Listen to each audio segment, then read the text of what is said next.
One of the most repeated phrases in the history of Christianity is also one of the most misunderstood, debated, and to this day rejected, not by enemies of the faith, but by sincere Christians. Amidst persecutions, intense theological disputes, and power plays that shaped the Western world, a declaration emerged that dared to state bluntly, certain ideas were not optional, they were decisive. Today you will discover where this declaration came from, why it was considered necessary in its time, how it divided opinions in the past, and why it still causes discomfort today. And perhaps you will realize that it is not about whether it is too harsh, but whether we are prepared to deal with what it actually demands. Could understanding this declaration change the way you see Christianity itself?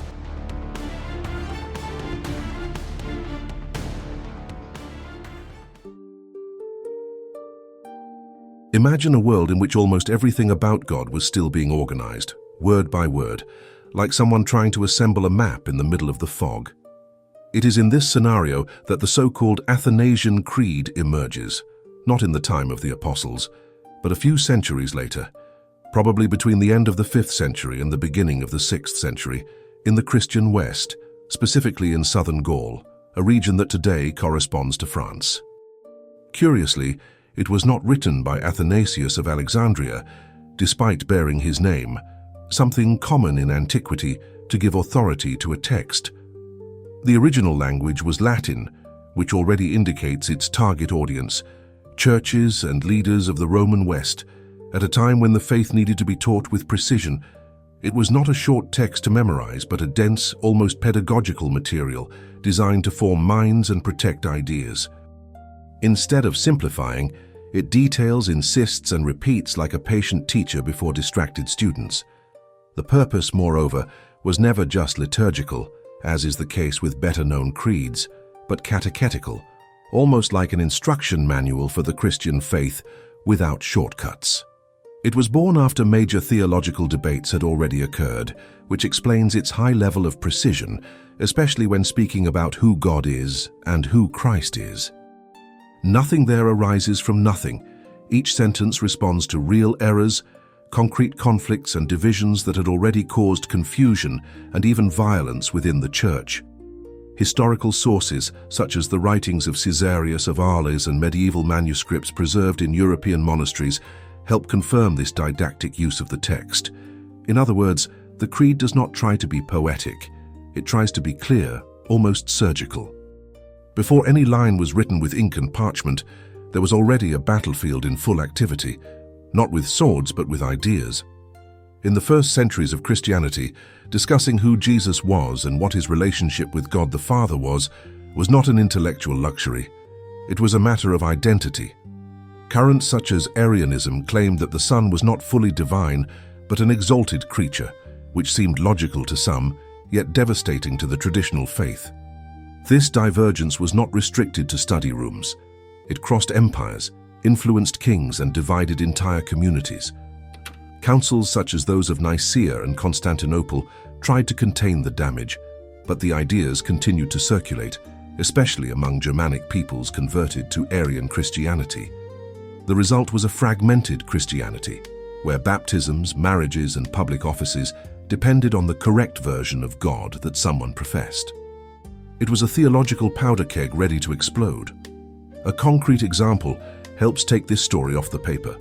The young princess Ingund, raised in the Nicene faith, was promised in marriage to the Visigothic prince Hermenegild in an officially Arian kingdom. Upon arriving at the court, she refused to be rebaptized according to Arian doctrine, an attitude seen as a political and religious affront.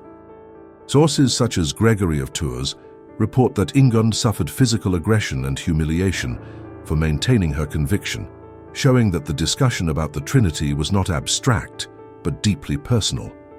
For her, accepting another formula of faith meant worshipping another God, plain and simple. Stories like this explain why texts like the Athanasian Creed were written with such rigidity.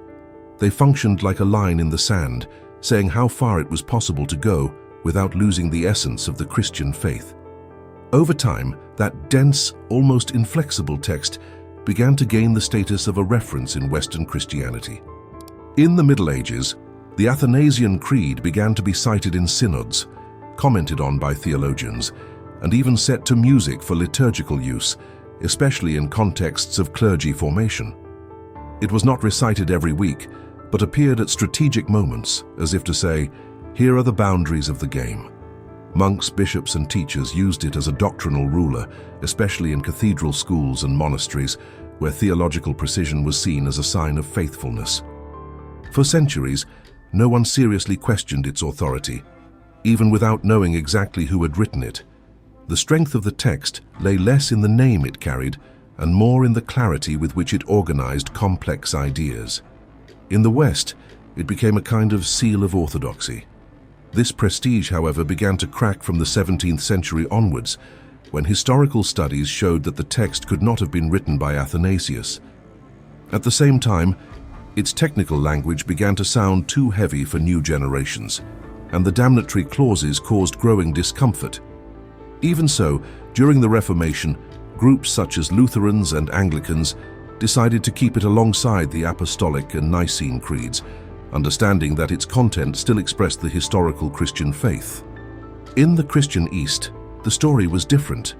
The creed was never officially adopted, partly because of the filioque doctrine, the idea that the Holy Spirit proceeds from the Father and the Son.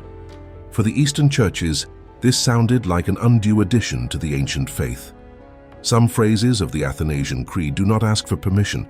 They enter like thunder in a clear sky.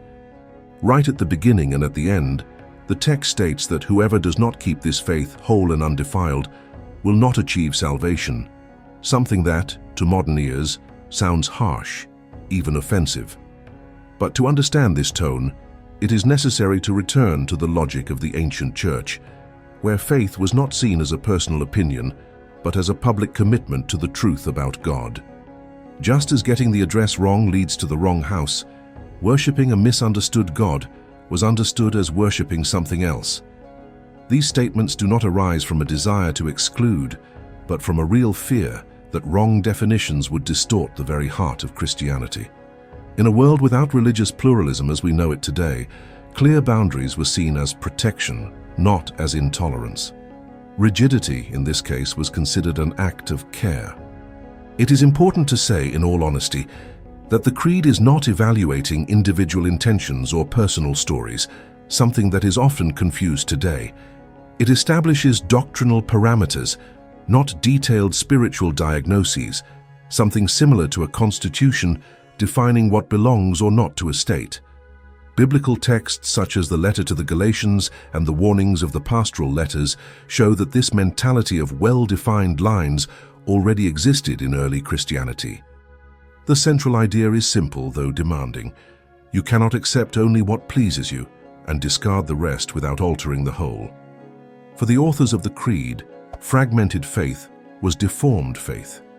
If someone were to open the Athanasian Creed expecting soft metaphors, they would find instead precise conceptual engineering.